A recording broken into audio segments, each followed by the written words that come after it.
Arabs ने मोदी जी को सबसे बड़ा धोखा दिया है पूरे दुनिया में। पैसा दिया नहीं और हमारे आइडियाज को चोरी कर लिया। पैसा दिखाने के बाद पैसा दिया नहीं कि जो भारत के स्टार्टअप्स हैं वो फेलियर हैं, कि जो बिजनेस मॉडल्स हैं भारतीयों के, जो स्टार्टअप्स के, वो बहुत ही बुरे होते हैं। पाकिस्तान से हाथ जोड़ लिया और हमारे यहाँ पे कमिटमेंट्स को इन्होंने फेल कर दिया। अब हमारा जो टेक जो फ्यूचर है वो कंप्लीटली एक्सपोज हो चुका है। जो ग्रैंड इल्यूजन था मोदी जी का भी और हमारा भी, वो टूट गया है। हमने टैक्स ब्रेक दे दिया, उसके बाद भी ये अपना पैसा एक काफिर कंट्री में नहीं लेकर आए। मोदी जी को बड़ा खुश किया, गले लगाया, वो गले पड़ गए हैं। बैंगलोर ब्लीड करना शुरू कर दिया। यहाँ पर अब देखिए एक मैक्रो कोलैप्स होना शुरू हो गया है, क्योंकि अरब्स ने पैसा नहीं दिया। हमारा जो ग्रोथ है वो रुकने वाला है या कम होने वाला है। ये जानबूझकर आपकी ग्रोथ को स्लो करने का एक तरीका है। उन्होंने प्लग निकाल दिया है, आपके ऊपर फंडिंग नहीं आ रही, ना यूरोप अमेरिका से, ना मिडल ईस्ट से। इसीलिए जो भारत का इनोवेशन का जो इंजन है वो रुकता हुआ आपको दिखाई देता है। दोस्तों, इतने ज्यादा चीजें हैं जो एक मिडल ईस्ट के धोखा देने से आपके साथ यहाँ पर होनी शुरू हो गई, और ये आपकी जॉब को, आपकी स्टॉक मार्केट को, इवन की आपकी फ्यूचर ग्रोथ को, तीनों को इफेक्ट करने वाला है। दोस्तों, अरब्स ने मोदी जी को सबसे बड़ा धोखा दिया है पूरे दुनिया में। मुझे लगता है जो कई बार लोग बोलते हैं कि सर मुसलमानों के ऊपर विश्वास नहीं करना चाहिए, वही चीज सऊदी अरेबिया ने भी हमें दिखा दिया। वो सीक्रेटली कोशिश कर रहे हैं कि हमारे जो डीप टेक की कंपनीज हैं, हमारे स्टार्टअप्स हैं, हमारे बैंगलोर के अंदर जो कंपनीज काम करती हैं, उनको बैंकरप्ट किया जाए। क्यों बोल रहा हूँ? क्योंकि आपको याद होगा कि अरब्स ने हमें एक प्रॉमिस किया था कि वो $100 बिलियन हमारे कंट्री में इन्वेस्ट करेंगे, और उसके बदले में हमने क्या किया? हमने भी पूरा उनके पीछे लेटना शुरू कर दिया। हमने इवन कि उनको टैक्स ब्रेक्स भी दे दिए। सब कुछ कर कर हमने देख लिया कि यार इनका पैसा आ रहा है, लेकिन अल्टीमेटली उन्होंने धोखा कैसे दिया? वो पैसा जो हमें प्रॉमिस किया गया था उसे उन्होंने अपने ही कंट्री में इन्वेस्ट करना शुरू कर दिया। जो $100 बिलियन सऊदी अरेबिया ने हमें प्रॉमिस किया था, उसको छोड़कर उन्होंने अपने कंट्री में उसी $100 बिलियन को इन्होंने इन्वेस्ट कर दिया। हमें क्या बोला गया? हमें बोला कि यार हम ना जो मिडिल ईस्ट वाले हैं उन्होंने अपनी पॉलिसीज को चेंज करने लगे हैं। अब वो अपने कंट्री में इन्वेस्टमेंट की बजाय वो दुनिया भर में इन्वेस्ट करेंगे। उनके जो सॉवरन फंड्स हैं, हमें दिखाया गया कि ये हमारे पास ये लिस्ट है सॉवरन फंड्स की, जो हम पूरे दुनिया में इन्वेस्ट करने वाले हैं। हर सॉवरन फंड के पास कम से कम $1 ट्रिलियन था। ये लिस्ट पुरानी है, जो नई लिस्ट देखेंगे तो आप हक्के बक्के रह जाएंगे। उसको देखने के बाद कोई भी जो कंट्री होगा वो बोलेगा कि यार ये कमिट कर रहे हैं हमें पैसों के लिए, हमने भी यहाँ पर स्टार्टअप्स के लिए अपनी प्रपोजल्स उनको देनी शुरू कर दी। इन्होंने क्या किया?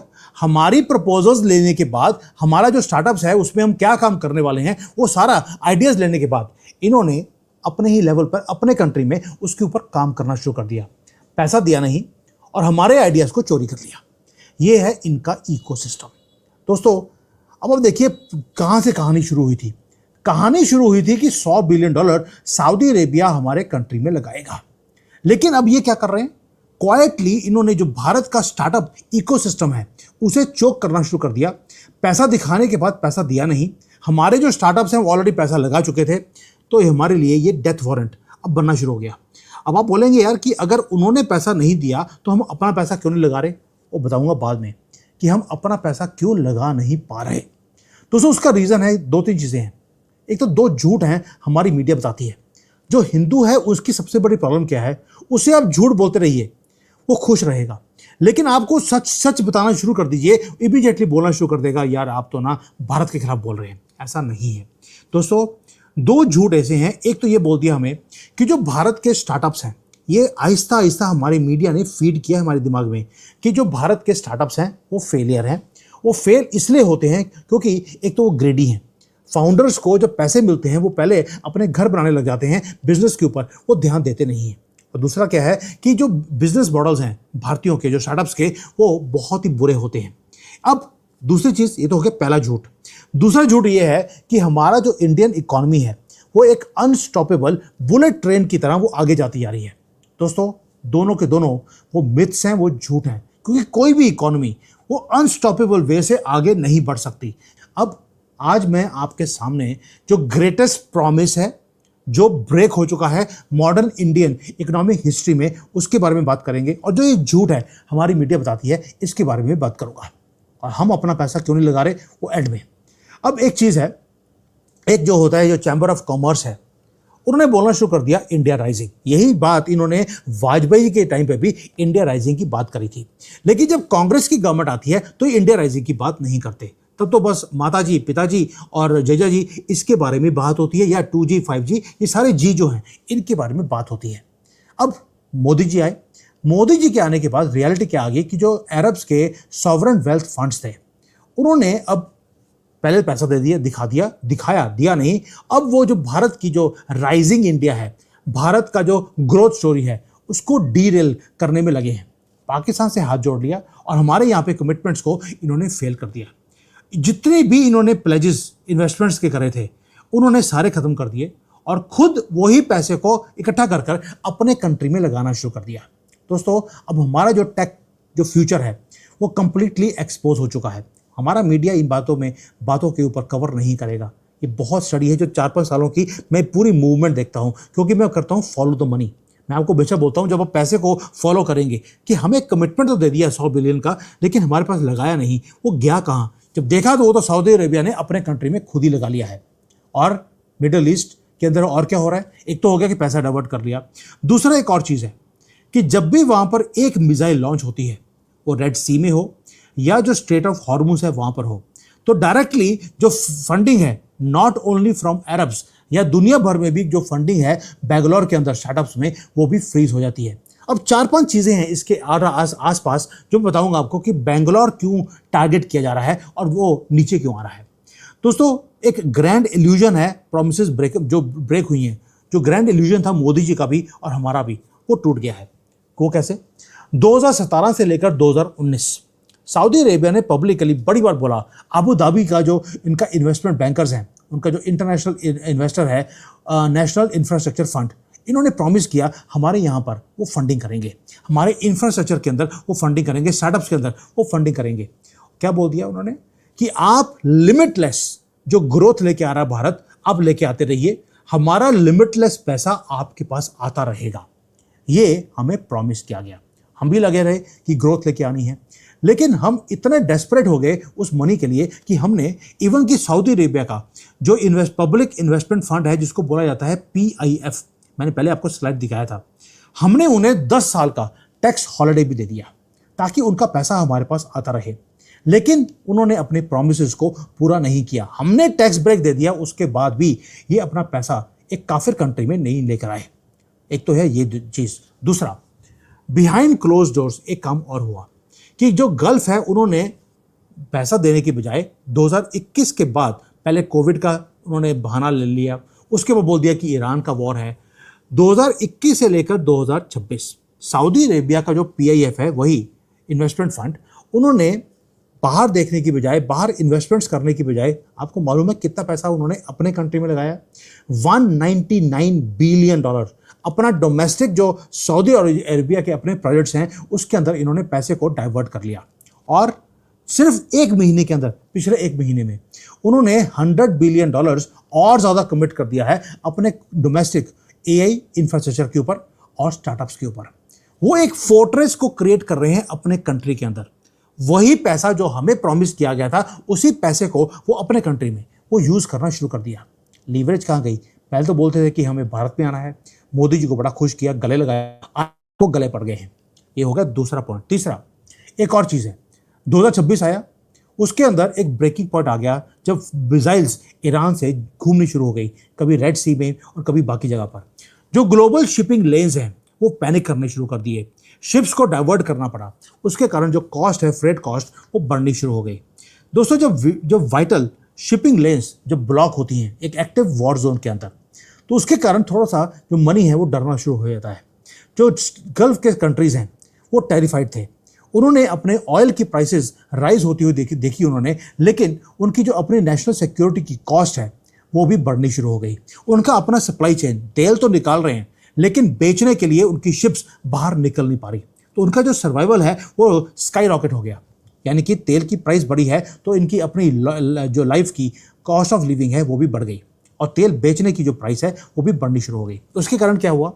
जो फाइनेंशियल जो क्वारंटाइन है इन्होंने करना शुरू कर दिया। क्वारंटाइन का मतलब क्या है? लॉकडाउन लगा दिया कि पैसा अब अपने कंट्री से हम बाहर नहीं ले जाने देंगे। तो जो गल्फ का कैपिटल है वो रैपिडली उसने क्या करना शुरू कर दिया, अपने खुद को बचाने के चक्कर में इन्होंने उसे अपने ही कंट्री में इन्वेस्ट करना शुरू कर दिया।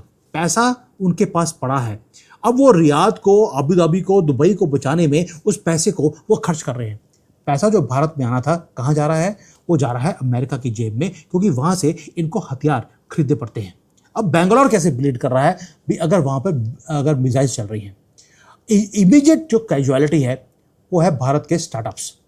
जो अरब के वेल्थ फंड्स थे उनके बेसिस के ऊपर हमारे जो स्टार्टअप्स हैं उन्होंने बोला कि यार पैसा आ रहा है, स्टार्टअप्स क्रिएट करते हैं और हम आगे जाकर फंडिंग आती रहेगी, हम अपना काम करते रहेंगे। लेकिन दोस्तों जो डाइस है, जो जैसे अब जुआ खेलते हैं कभी, तो आपको डाइस आपको घुमानी पड़ती है, वो उसके अंदर क्या हो रहा है, उसके अंदर ये हो रहा है कि अरब सोचते हैं कि यार ऑलरेडी मार्केट बड़ी रिस्की है, भारत के जो ये सॉफ्टवेयर कंपनीज हैं, स्टार्टअप्स हैं, ये भी बड़ी रिस्की इन्वेस्टमेंट है। इतने डबल रिस्क में लाकर अब अगर हम वेंचर कैपिटल फंड्स भारत में लेकर आएंगे तो हम तो बहुत ज़्यादा रिस्क में आ गए, क्यों ना वही पैसे को अपने कंट्री में रखा जाए। अब इस एक थॉट के कारण बेंगलोर ब्लीड करना शुरू कर दिया। यहाँ पर अब देखिए एक मैक्रो कोलैप्स होना शुरू हो गया है। भारत की रिफाइनरीज, ऑयल रिफाइनरीज, उसमें पैसा लगाना था, नहीं आया। केमिकल्स में नहीं आया। मेटल्स की कंपनीज में पैसा लगाना था, वहाँ पर भी नहीं आया है। यानी कि रॉ मटेरियल, शिपिंग कॉस्ट, आपके जो स्टार्टअप्स हैं, हर जगह पे पैसे को बंद किया गया है। और जो हमारी क्रेडिट रेटिंग्स हैं, जो एजेंसीज हैं, उन्होंने ऑलरेडी बोलना शुरू कर दिया, क्योंकि अरब्स ने पैसा नहीं दिया, हमारा जो ग्रोथ है वो रुकने वाला है या कम होने वाला है। 2027 के लिए जो पहले बोलते थे 8, 8.5% हमारी ग्रोथ आएगी, आज 6.8%। मैंने आपको पहले सब कुछ स्लाइड्स दिखा दिया था। 6.8, कोई बोलता है 7%, इससे ऊपर हम राइज नहीं कर सकते। दोस्तों ये कोई रैंडम नंबर्स नहीं है, ये जानबूझकर आपकी ग्रोथ को स्लो करने का एक तरीका है। कुछ मजबूरी है, कुछ स्टोरी है, कुछ फसाना है, लेकिन सब कुछ मिलकर आपकी जो ग्रोथ है वो रुकनी शुरू हो गई। दोस्तों ये वही मिडिल ईस्ट है जो हमेशा बोलता था कि फॉरेन फंड्स आपके पास आते रहेंगे, आप चिंता मत कीजिए, बस आप इन्वेस्टमेंट्स को आप बताइए कहाँ करना है, हम आपको कर देंगे। आज क्योंकि उन्होंने मना कर दिया, तो जो बाकी के वेल्थ फंड्स हैं दुनिया के, उन्होंने भी एग्रेसिवली अपने रिस्क मॉडल को देखते हुए उन्होंने प्लग निकाल दिया है। आपके ऊपर फंडिंग नहीं आ रही, ना यूरोप अमेरिका से, ना मिडल ईस्ट से, इसलिए ग्रोथ थोड़ी सी स्लो हो रही है। अब जो मैंने शुरू में क्वेश्चन पूछा था कि अगर यार अरब्स ने पैसा देना बंद कर दिया तो बेंगलोर वो बैंकरप्ट क्यों हो रहा है, उसके पीछे एक टेरिफाइंग एक स्टोरी है। वो क्या है? पहली बात ये है कि भारत का अपना डोमेस्टिक जो बैंक्स हैं, इंस्टीट्यूशंस हैं, प्राइवेट इक्विटी फर्म्स हैं, वो पैसा कहाँ गया, वो हमें हमारी स्टार्टअप्स में पैसा क्यों नहीं लगा रहे। दोस्तों उसका रीज़न है कि जो इकोनॉमी है, इकोनॉमी के अंदर आपके पास पैसा आता है, आप उसे पहले ही कमिट कर लेते हैं कि मुझे इस इंडस्ट्रीज़ में मुझे पैसा लगाना है।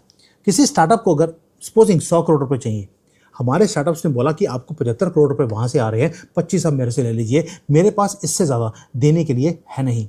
हम $5 ट्रिलियन के ऊपर हम जाने की बातें बोलते हैं, लेकिन जो जियोपॉलिटिकल जो मूड स्विंग्स हैं मिडिल ईस्ट, उसके कारण हमारे यहाँ पर इन्वेस्टमेंट्स अब कम होनी शुरू हो गई।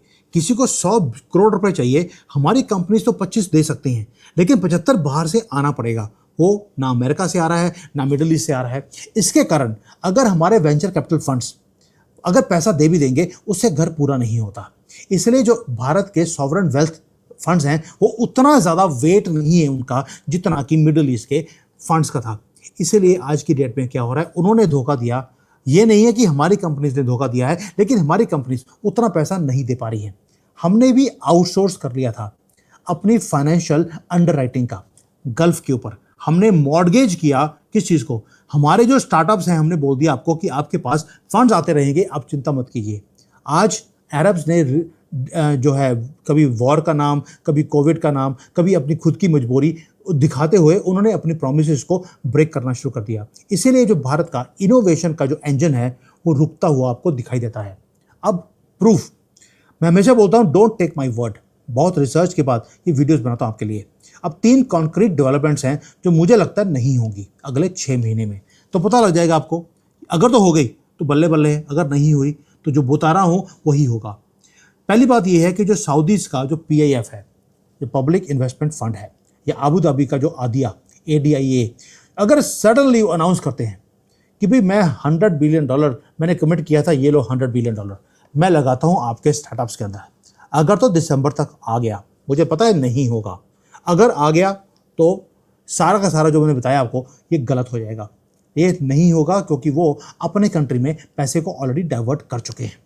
दूसरा, अगर ईरान का वॉर इमीडिएटली बंद हो जाए तो फ्रेट कॉस्ट कम हो जाएगी, रिस्क लेवल कम हो जाएगा। तो हो सकता है कि अगर सऊदी अरेबिया पैसा नहीं लगा रहा, हो सकता है वो यूएई से, अबू धाबी से, वो कहीं से आपके पास आना शुरू हो जाए। लेकिन ईरान का वॉर इतनी जल्दी बंद हो जाए ऐसा हो नहीं सकता, क्योंकि डोनाल्ड ट्रंप ने कल बोल दिया जितने भी IRGC के अगर कोई जिंदा है तो इन्हें ढूंढना शुरू करो और ख़त्म करना शुरू करो। ये दूसरा चीज़ है, इसलिए ईरान का वॉर इतना नहीं हो सकता। ये डोनाल्ड ट्रंप के स्टेटमेंट है। तीसरा, जो रेटिंग है, अगर भारत की जो रेटिंग अभी आ रही है कि 6.8 के ऊपर हमारी इकोनॉमी राइज करेगी अगले साल, which is not very very bad but not very good also. अगर ये इंक्रीज होकर वो बोलते हैं कि 7.5 या 8% के ऊपर राइज करेगी, क्योंकि गवर्नमेंट ने कोई नई पॉलिसीज लेकर आ गए, अगर ये हुआ तो हमारे जो स्टार्टअप्स है उसमें पैसा दोबारा से आना शुरू होगा, क्योंकि दुनिया को एक ग्रोथ स्टोरी उनको दिखाई देगी।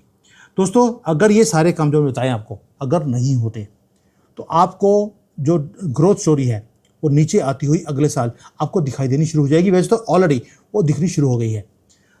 उससे होगा क्या, जो क्रेडिट है जो आपको बैंक्स पैसे देते हैं वो और उसके नॉर्म्स टाइट होने शुरू हो जाएंगे। इतना आसानी से पैसा ना बाहर से और ना देश में अंदर से आपको मिलना बंद हो जाएगा।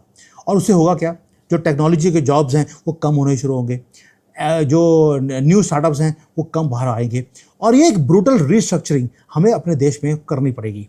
उससे जो हमारे इलेक्ट्रॉनिक्स की कॉस्ट है वो बढ़नी शुरू होगी, रॉ मटेरियल की कॉस्ट वो ऑलरेडी बढ़नी शुरू हो जाएगी। उससे आपका जो मंथली बजट है वो हिलना शुरू होगा। दोस्तों, इतने ज़्यादा चीज़ें हैं जो एक मिडिल ईस्ट के धोखा देने से आपके साथ यहाँ पर होनी शुरू हो गई, और हमारी मीडिया ने इसको कवर भी नहीं किया। मिडिल ईस्ट कोई एक वॉर का एक टेरिटरी नहीं रही, वो फाइट कर रहे हैं एक वॉर इकोनॉमिक एट्रिशन का भी, अपने आप को बचाने का इन्होंने वॉर शुरू कर दिया। और जो कोलैटरल डैमेज है वो कोलैटरल डैमेज हमारे देश में वो हो रहा है, इवन आपके ऊपर। अगर आपका कोई इन्वेस्टमेंट पोर्टफोलियो है तो उसके ऊपर भी असर पड़ने वाला है, और अगर आप जॉब मार्केट में जॉब ढूंढने जा रहे हैं तो उसके ऊपर भी असर पड़ने वाला है। और ये सारा चीज़ समझ कैसे आती है मुझे, क्योंकि मैं फॉलो द मनी करता हूँ। मैं बार बार बोलता हूँ प्लीज़ मनी को फॉलो कीजिए। जब मनी को फॉलो करेंगे आपको टाइम से पहले पता लग जाएगा आगे जाकर क्या होने वाला है, क्योंकि $100 बिलियन कोई छोटा अमाउंट नहीं होता। ये सिर्फ सऊदी अरेबिया का इन्वेस्टमेंट का प्लान था। अबू धाबी ने, दुबई ने, इन्होंने अलग से अपने इन्वेस्टमेंट्स को भारत में प्रॉमिस किया था, वो सब कुछ उन्होंने रोक दिया है। That means difficult times in the money market are going to come, और ये आपकी जॉब को, आपकी स्टॉक मार्केट को, इवन कि आपकी फ्यूचर ग्रोथ को, तीनों को इफेक्ट करने वाला है। Difficult days are coming ahead.